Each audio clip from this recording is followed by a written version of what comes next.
আপনারা দেখছেন এসবি টিভির বিশেষ সংবাদ। এক্সপ্রেসওয়েতে ৩ গাড়িতে ধাক্কা দেয়া চালক নেশা করতেন। চালকের লাইসেন্স নবায়ন হয়নি, বাসের ব্রেকের সমস্যা ছিল। র্যাব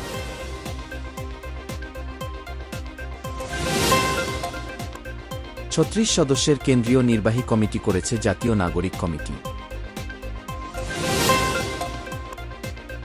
পতিত শেখ হাসিনার মুখ্য সচিবের অর্থ পাচার এবং দুর্নীতির ফাইলপত্র নষ্ট করতেই সচিবালয়ে আগুন। রিজভী